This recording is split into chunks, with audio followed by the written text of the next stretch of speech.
Hello everyone, आज हम लोग एफ ब्लॉक एलिमेंट पढ़ेंगे। F block element also known as inner transition element, इसको इनर ट्रांजिशन एलिमेंट कहते हैं। टोटल एफ ब्लॉक एलिमेंट जो है वो 28 है, जिसमें 14 आपका लेंथेनाइड है और 14 एक्टिनाइड्स है।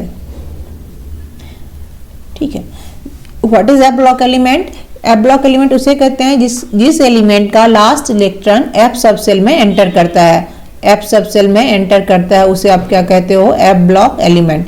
अगर लेंथेनाइड की बात करें तो इसका लास्ट इलेक्ट्रॉन 4f में एंटर करता है और एक्टिनाइड्स में 5f में एंटर करता है। तो एफ ब्लॉक का जनरल कॉन्फ़िगरेशन जो होता है वो होता है n-2 f 1 to 14 n-1 d 0 to 1 and ns2। तो लेंथेनाइड के लिए अगर हम बात करेंगे तो ये आपका हो जाएगा 4f 1 to 14 5d 0 to 1 and 6s2। इसमें सेम ऐसे ही 5f के लिए हो जाएगा। तो पहले हम लेंथेनाइड का देखेंगे, फिर हम एक्टिनाइड्स का देखेंगे। तो लेंथेनाइड में आपके 14 इलेक्ट्रॉन है। आप 14 इलेक्ट्रॉन ऐसे 14 एलिमेंट है। 14 एलिमेंट आप ऐसे याद रख सकते हो। जो एफ में कितने इलेक्ट्रॉन आ सकते हैं? मैक्सिमम 14 इलेक्ट्रॉन आ सकते हैं। तो 14 एलिमेंट लेंथेनाइड सीरीज में होता है। सेम ऐसे ही एक्टिनाइड्स में भी 14 एलिमेंट होता है। लेंथेनाइड का इलेक्ट्रॉनिक कॉन्फ़िगरेशन जो है वो आपका इंपॉर्टेंट थोड़ा हो जाता है और एग्जाम में आपको पूछा भी गया है कितनी बार, और ये इंपॉर्टेंट रहता है। 1-2 नंबर के क्वेश्चन इससे आ जाते हैं। तो देखिए लेंथेनाइड अगर हम जो शुरू करते हैं तो ये लेंथेनम से शुरू होता है, ल्यूटेशियम तक जाता है। तो ये लेंथेनम जो है ये this is not F block element. ये एफ ब्लॉक एलिमेंट नहीं है क्योंकि इसमें आप एफ सबसेल नहीं देखते हो। बट इसका जो प्रॉपर्टीज है ना, वो जितने भी इस वीडियो में जितने भी एलिमेंट है लेंथेनाइड के, वो सबसे इसमें क्या होता है, थोड़ा सिमिलर प्रॉपर्टीज होता है। इसलिए ये सीरीज वाले जितने भी एलिमेंट है उसको हम लेंथेनाइड कहते हैं, क्योंकि इसका जो प्रॉपर्टीज है वो किससे मैच करता है? लेंथेनम से मैच करता है। Lanthanum is not F block element, ये एफ ब्लॉक एलिमेंट नहीं है, बट इसकी प्रॉपर्टीज लेंथेनाइड सीरीज वाले एलिमेंट से मैच करता है। लेंथेनाइड एलिमेंट को हम रेयर अर्थ एलिमेंट भी कहते हैं। इसको रेयर अर्थ एलिमेंट इसलिए कहते हैं क्योंकि ये रेयरली मिलता है। लेकिन अब कुछ ऐसे भी एलिमेंट्स आ गए हैं जो आपको मतलब मिलने, ये रेयरली नहीं, मतलब वो मतलब अवेलेबल है। तो उसको कहीं कहीं अब इसको रेयर अर्थ एलिमेंट में नहीं भी रखा जाता है, बट कॉमनली इसको हम रेयर अर्थ एलिमेंट ही कहते हैं। तो इसमें आपका 14 एलिमेंट है जो लेंथेनम से लेकर ल्यूटेशियम तक है। इसका इलेक्ट्रॉनिक कॉन्फ़िगरेशन देखते हैं। देखिए इसका इलेक्ट्रॉनिक कॉन्फ़िगरेशन हम इजीली बना सकते हैं। इसमें आपको ये याद रखना है जितने भी s हैं 6s2 सब में 2 होगा ही। इसमें s में आपको 2 फिलअप करना ही है। और आपका बचा xe हो गया जेनन जो 54 होता है इसका। ओके, ये 54। इसके बाद 4f हम फिलअप करना शुरू करेंगे। तो इसमें फर्स्ट में डालेंगे 1, 2 और 8 ऐसा है नंबर जो आपको नहीं रखना है एफ सबसेल में। इसमें 2, 8 आपको नहीं फिलअप करना है, और आप फिलअप करोगे तो 4f1, उसके बाद 5d और 6s2। तो आप इसमें 54 हो गया। इसके लिए अगर 1 और ये आपका 2 हो गया तो ये कितना हो गया? 57। तो इसमें क्या आ जाएगा आपका? ये 58 के लिए अगर हम सीरियम के लिए इसको बनाते हैं तो ये क्या आ जाएगा? 5d1 आ जाएगा। तो ऐसे आप सबका निकाल सकते हो। तो हम देखिए इसके सीरियम से शुरू होता है इसका इलेक्ट्रॉनिक कॉन्फ़िगरेशन। तो 1, 2 नहीं रखेंगे तो ये आपका हो जाएगा 3, ये आपका हो जाएगा 4, ये हो जाएगा 5, ये 6 और ये 7। देन फिर आप 8 नहीं रखना है तो यहाँ 7 ही रखेंगे।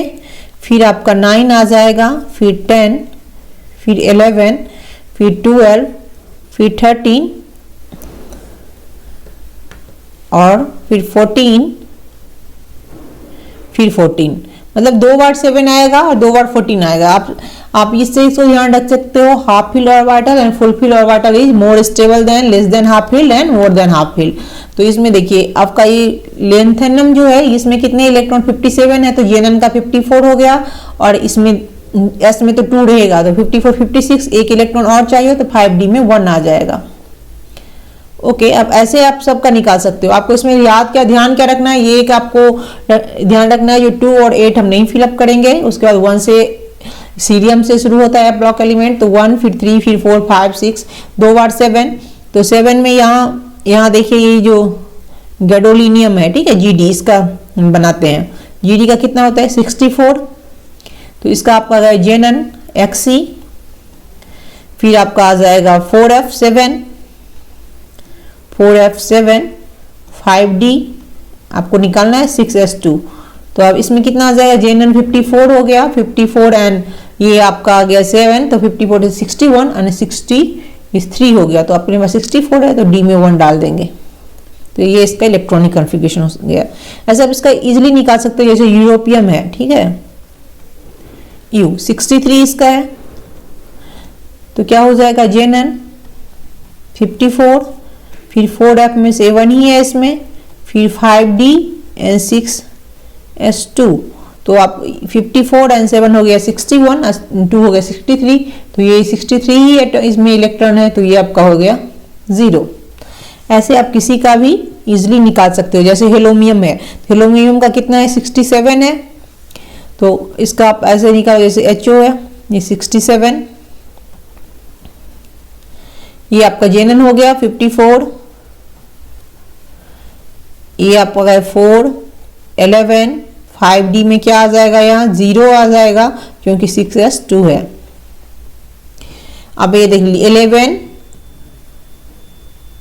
ये 54 एंड 11 कितना हो गया, ये आपका 65 हो गया एंड 2 67 हो गया।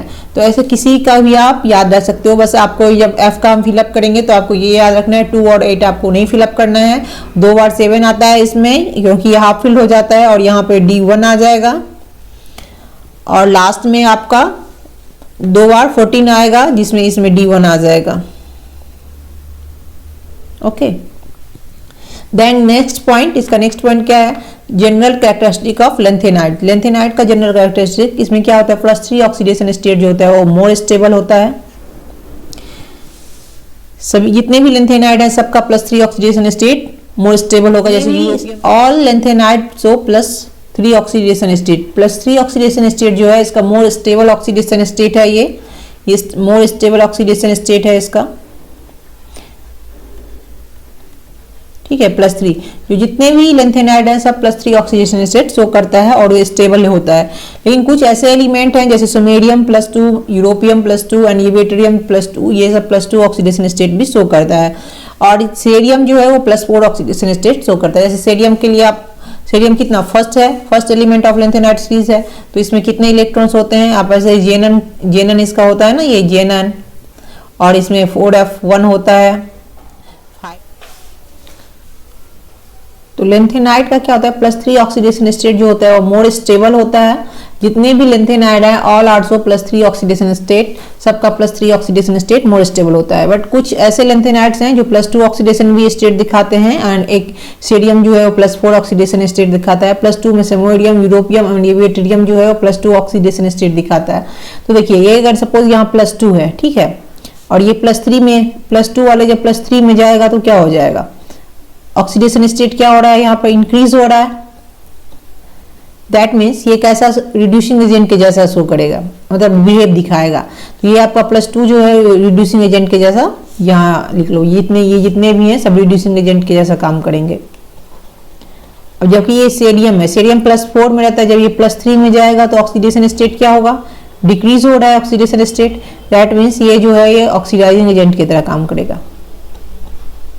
ओके, तो आयनाइजेशन एनर्जी की जब बात होती है तो इसका आयनाइजेशन एनर्जी क्या होता है, बहुत वेरी लो होता है। क्यों लो होता है, क्योंकि आयनाइजेशन एनर्जी ये +3 ऑक्सीडेशन स्टेट में आपको स्टेबल मिलेगा, तो ये इजिली अपना इलेक्ट्रॉन लूज करेगा, 3 इलेक्ट्रॉन लूज करेगा तो ये +3 ऑक्सीडेशन स्टेट में आएगा, तो M+ में आएगा, फिर 1 इलेक्ट्रॉन और लूज करेगा तो फिर M+2, देन 1 इलेक्ट्रॉन और लूज करेगा तो ये M+3। तो मतलब इजीली ये 3 इलेक्ट्रॉन लूज करके अपना +3 ऑक्सीडेशन स्टेट जो स्टेबल कॉन्फ़िगरेशन है इसका उसमें आ जाएगा। इसलिए इसकी आयनाइजेशन एनर्जी क्या होती है, लो होती है। आयनाइजेशन एनर्जी होता क्या है, ionization energy is minimum energy to required remove of 1 electron. 1 electron remove करने के लिए आइसोलेटेड एलिमेंट से, तो 1 इलेक्ट्रॉन रिमूव करने के लिए जो मिनिमम एनर्जी रिक्वायर्ड होती है उसे हम आयनाइजेशन एनर्जी कहते हैं। तो इसमें +3 ऑक्सीडेशन स्टेट है, +3 ऑक्सीडेशन स्टेट इसका स्टेबल है, स्टेबल स्टेट है, तो ये 3 इलेक्ट्रॉन इजीली से लूज करना चाहेगा, जल्दी लूज करके अपना +3 स्टेट लाएगा, जिससे इसके आयनाइजेशन एनर्जी क्या होती है, लो होती है।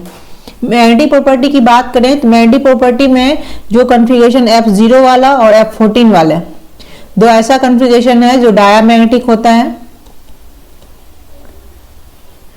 डायामैग्नेटिक इन नेचर होता है, और F0 और F14 को छोड़कर जितने भी इसमें एलिमेंट आ जाएंगे वो सब आपके पैरामैग्नेटिक हो जाएंगे। तो आप ये देख लीजिए F0 में आपका ये लेंथेनम जो फर्स्ट एलिमेंट है, लेकिन ये ब्लॉक एलिमेंट नहीं है, बट La3+ में, सीरियम 4+ में क्या होता है, ये दोनों जेनन जैसा हो जाएगा। La3+ में रहेगा तो भी ये जेनन का स्ट्रक्चर हो जाएगा, और ये सीरियम 4 इलेक्ट्रॉन का लूज करेगा तो ये भी अपना जेनन जैसा हो जाएगा।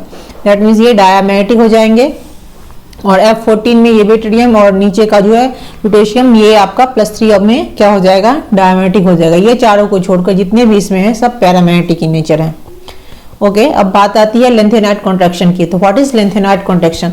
जब हम क्या करते हैं, ये लेंथेनाइड में लेफ्ट टू राइट जाते हैं, है ना, लेफ्ट टू अगर आप जाते हो राइट तो कहाँ La से Lu आते हैं हम लोग लेफ्ट टू राइट में। तो इसका जो आप ग्रुप क्या हो जाता है, लेंथेनाइड का ग्रुप जो होता है वो 3 हो जाता है, और ये पीरियड क्या हो जाता है इसका, 6 पीरियड का है, 6s2 में इलेक्ट्रॉन है लास्ट, तो 6 पीरियड का हो गया। तो यहाँ हम अगर लेफ्ट टू राइट जाते हैं तो अब क्या हो रहा है इसमें, एक एक इलेक्ट्रॉन, मतलब एक एटॉमिक नंबर इंक्रीज हो रहा है। दैट मीन्स एक इलेक्ट्रॉन एंड एक प्रोटॉन इसमें ऐड हो रहा है। तो सपोज ये न्यूक्लियस है और यहाँ एक ये एज ए ऑर्बिटल ले लेते हैं। ओके, सपोज यहाँ ये 6s है तो ये आपका हो जाएगा 5d और ये आपका हो जाएगा 4f। ओके, तो जैसे ही आप लेफ्ट टू राइट जाओगे तो क्या हो रहा है, साइज डिक्रीज होता है। क्यों होता है डिक्रीज? क्योंकि हम जैसे लेफ्ट टू राइट जाते हैं तो एटॉमिक नंबर एक एटॉमिक नंबर इंक्रीज होता है। तो एक इलेक्ट्रॉन 4f में क्या होगा, 1 से 14 इलेक्ट्रॉन तक इसमें ऐड होता है, 1 to 14 इलेक्ट्रॉन तक ऐड होगा। जैसे जैसे इसमें एक इलेक्ट्रॉन ऐड होगा वैसे वैसे इसमें भी प्रोटॉन की संख्या क्या होगी, बढ़ती जाएगी। यहाँ भी 1 to 14 प्रोटॉन क्या होगा, ऐड होगा। यहाँ F4f में इलेक्ट्रॉन ऐड हो रहा है और न्यूक्लियस में प्रोटॉन ऐड हो रहा है। ठीक है, न्यूक्लियस में क्या ऐड हो रहा है, प्रोटॉन ऐड हो रहा है, और इसमें क्या F4f में इलेक्ट्रॉन ऐड हो रहा है। तो इसमें क्या हो रहा है, इफेक्टिव न्यूक्लियर चार्ज जो है इसका इंक्रीज हो रहा है ना। इफेक्टिव न्यूक्लियर चार्ज क्या हो रहा है, इसका इंक्रीज हो रहा है, क्योंकि यहाँ प्लस चार्ज ज्यादा है। ड्यू टू 4f का जो शेप है ना वो डिफ्यूज शेप का होता है, थोड़ा कॉम्प्लेक्स शेप का होता है, इसलिए ये क्या करता है, इफेक्टिव न्यूक्लियर चार्ज का शिल्डिंग इफेक्ट क्या होता है, पुअर शिल्डिंग इफेक्ट हो जाता है, इसका पुअर शिल्डिंग हो जाता है। पुअर शिल्डिंग क्यों होता है, due to shape, due to diffuse shape. Okay, इसका शेप जो है वो डिफ्यूज टाइप का होता है, कॉम्प्लेक्स होता है। ये पूरा इसका जो एक्सट्रैक्शन होता है ना पूरा को कवर नहीं कर पाएगा। तो ये जो इसका है ये कहाँ, यहाँ से अगर कवर नहीं कर पाएगा तो सपोज ये यहाँ से ऐसा ऑर्बिटल को अपनी ओर अट्रैक्ट करेगा, जिससे ये इफेक्टिव न्यूक्लियर चार्ज इसका ज्यादा हो गया प्रोटॉन के कारण। तो ये क्या करेगा, एस को अपनी तरफ ये अट्रैक्ट करेगा। आप जानते हो शिल्डिंग इफेक्ट में एस फिर पी फिर डी फिर एफ ऐसे होता है, तो इसको अट्रैक्ट करेगा तो इसका साइज क्या हो जाएगा, छोटा हो जाएगा। ये साइज छोटा हो जाता है, इसी को हम क्या कहते हैं, इसी के कारण क्या होता है, इसका रेडियस जो होता है वो डिक्रीज होता जाता है। जैसे जैसे इसमें प्रोटॉन ऐड होगा इफेक्टिव न्यूक्लियर चार्ज इंक्रीज होगा, बट इलेक्ट्रॉन जो ऐड हो रहा है 4f में ही ऐड हो रहा है, और इसका शेप जो है f ऑर्बिटल का वो डिफ्यूज शेप का है, जो अच्छा से उसको क्या करता है, कवर नहीं कर पाता, जिससे इसका पुअर शिल्डिंग होता है, सब तरह इसको शिल्ड नहीं कर पाता है न्यूक्लियर इफेक्ट को, जिससे ये न्यूक्लियर इफेक्ट s पे लग जाता है और इसको अपनी ओर अट्रैक्ट करता है, जिससे ये इसका साइज क्या होता है, ये जैसे ही अट्रैक्ट होगा ये s यहाँ से होकर यहाँ आ जाएगा, यहाँ आ जाएगा सपोज, फिर ये 5d फिर यहाँ आ जाएगा। इससे क्या होगा, इसका साइज जो है वो छोटा हो जाएगा, और इसी को हम क्या कहते हैं, लेंथेनाइड कॉन्ट्रैक्शन कहते हैं। ओके, तो La क्या जाते हैं, एटॉमिक नंबर आपका क्या होता है, इंक्रीज होता है, प्रोटॉन इंक्रीजेज इन न्यूक्लियस, ऐसे प्रोटॉन इंक्रीज होता है, electron add in 4 subshell, electron 4 subshell में ऐड होता है, and due to complex structure या diffuse structure of f orbital इसका क्या होता है, पुअर शिल्डिंग होता है। और ड्यू टू पुअर शिल्डिंग के कारण ये इसको पूरा तरह सील्ड नहीं कर पाता है न्यूक्लियर इफेक्ट को, जिसको न्यूक्लियर इफेक्ट किस पे, s पे लगती है, और ये 6s वाले इलेक्ट्रॉन को अपनी तरफ ये अट्रैक्ट करता है, जिससे इसका साइज क्या होता है, छोटा होता है। इसीलिए जैसे हम La से लेंथेनम से ल्यूटेशियम आते हैं तो क्या होता है, इसका साइज धीरे धीरे डिक्रीज होता जाता है, ये कॉन्टिन्यूसली होता है। आप एक एक करके जैसे जाएंगे left to right size decrease होगा, जिसी इसको हम क्या कहते हैं, इस regular decreases in atomic radii and ionic radii is known as lanthanide contraction. इसको लेंथेनाइड कॉन्ट्रैक्शन कहते हैं। ओके, ये इंपॉर्टेंट है, लेंथेनाइड कॉन्ट्रैक्शन क्यों होता है ऐसा। Okay, then due to lanthanide contraction size of 4d and 5d element का क्या हो जाता है, सेम हो जाता है। यहाँ जो 5d रहता है और 4d दोनों का जो ये शेप है वो क्या हो जाता है, रेडियाई जो है वो सेम हो जाता है साइज उसका। उसके बाद La से Lu आते हैं तो कोवैलेंट कैरेक्टर क्या हो रहा है, इसका इंक्रीज हो रहा है। La से Lu आते हैं तो रेडियस आपका डिक्रीज होगा, तो कोवैलेंट कैरेक्टर क्या हो जाएगा, कोवैलेंट कैरेक्टर जो है आपका हो जाएगा इंक्रीज, जिससे आपका बेसिक स्ट्रेंथ क्या होगा, La टू Lu आएंगे तो हम देन ये इंक्रीज होगा।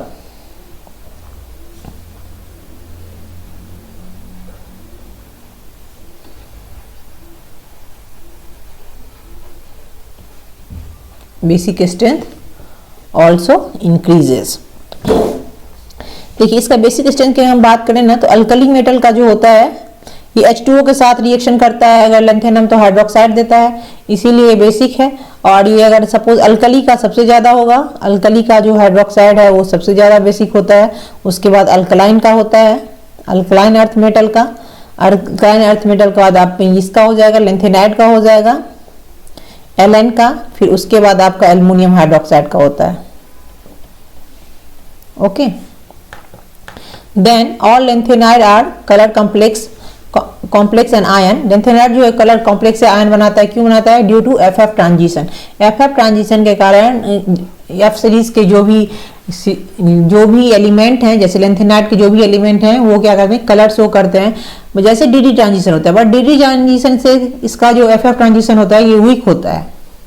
DD ट्रांजिशन के कारण भी ये ट्रांजिशन मेटल कलर शो करते हैं, बट FF ट्रांजिशन के कारण ये F block element colour show करता है, but FF transition is weaker than DD transition. So इसका जो कलर होता है FF ट्रांजिशन का वो क्या होता है, थोड़ा फेंट कलर हो जाता है। ओके, और Fn F14 माइनस N है सेम कलर। सपोज अगर F1 है, ओके F1 है और F13 है, यही ना 14 माइनस 1 हो जाएगा तो F13 हो जाएगा, और इसको आप F13 लिख सकते हो। दोनों का कलर क्या होगा, सेम होगा। इसमें प्रोमेथियम जो है Pm इज क्या है, रेडियो एक्टिव इन नेचर। अगर हम एक्टिनाइड्स की बात करें तो सारे एलिमेंट्स जो हैं वो रेडियो एक्टिव नेचर के होते हैं, बट लेंथेनाइड में बस प्रोमेथियम ऐसा ही एक ऐसा एलिमेंट है जो आपको रेडियो एक्टिव नेचर का मिलेगा। लेंथेनाइड का सेपरेशन जो होता है थोड़ा वो डिफिकल्ट होता है। क्यों डिफिकल्ट होता है, क्योंकि इसकी सिमिलर प्रॉपर्टीज होती है, इसीलिए इसका जो सेपरेशन है वो थोड़ा डिफिकल्ट होता है। बट ये आयन क्रोमेटोग्राफी से, आयन एक्सचेंज मेथड से हम कॉलम क्रोमेटोग्राफी में इसका सेपरेशन कर पाते हैं। केमिकल प्रॉपर्टीज की बात करें, अगर ऑक्सीजन के साथ ये रिएक्शन करता है तो ये ऑक्साइड बनाता है Ln2O3, और एस सल्फर के साथ करता है तो आपका ये बनाता है, और हैलोजन के साथ करता है तो ट्राई हैलाइड बनाता है लेंथेनाइड, कार्बन के साथ करता है तो कार्बाइड बनाता है, वाटर के साथ करता है तो ये आपका हाइड्रोक्साइड बनाता है। इसीलिए बेसिक इन नेचर है, यहाँ आपको 100 डिग्री सेल्सियस देना पड़ेगा, और एसिड के साथ करता है तो H2 गैस इवॉल्व होता है। Okay, then actinides all are radioactive in nature, जो आपको पता है 89 से 103 तक होता है। Compound actinides are more basic than lanthanide से ये मोर बेसिक होता है। Ionization energy and magnetic property same like lanthanide से इसका ionization energy and magnetic property दोनों सेम होता है। एक्टिनाइड्स फॉर्म ऑक्सो आयन और लेंथेनाइड डज नॉट। लेंथेनाइड ये क्या करता है, ऑक्सो आयन नहीं बनाता है, जबकि आपको एक्टिनाइड्स ऑक्सो आयन बनाता है। मोस्ट स्टेबल ऑक्सीडेशन स्टेट इसमें भी +3 होता है और लेंथेनाइड में भी +3 था। दोनों का मोस्ट स्टेबल ऑक्सीडेशन स्टेट +3 है, बट ये also show +4, +5, +6 and +7 oxidation state. जबकि हम लेंथेनाइड में क्या देख रहे थे, +2 एंड +4 दो ही ऐसा ऑक्सीडेशन स्टेट था जो शो करता है। और मैक्सिमम कितनी, इसमें मैक्सिमम अनपेयर्ड इलेक्ट्रॉन कितना हो सकता है लेंथेनाइड में, +7 हो सकता है। इसमें ये 7 हो सकता है मैक्सिमम अनपेयर्ड इलेक्ट्रॉन, ठीक है, अनपेयर्ड इलेक्ट्रॉन की क्या हो सकता है 7 हो सकता है। इससे आप इसका मैग्नेटिक मोमेंट निकाल सकते हो। अगर ये पूछ भी सकता है जो मैक्सिमम कितना अनपेयर्ड इलेक्ट्रॉन हो सकता है, ठीक है। Actinide have greater tendency to complex formation than lanthanide. Lanthanide से एक्टिनाइड में क्या होता है, कॉम्प्लेक्स फॉर्मेशन की टेंडेंसी ज्यादा होती है एक्टिनाइड्स में, okay. Then actinide contraction same as lanthanide. अगर लेंथेनाइड कॉन्ट्रैक्शन हमने जैसे पढ़ा है वैसे ही एक्टिनाइड का कॉन्ट्रैक्शन होता है। Thanks for watching. इसके अगले वीडियो में मैं इससे रिलेटेड जितने भी क्वेश्चन है ब्लॉक से रिलेटेड वो मैं इंपॉर्टेंट क्वेश्चन लाऊंगी। तो मेरे इसको देखने के लिए आप मेरे चैनल को सब्सक्राइब करें।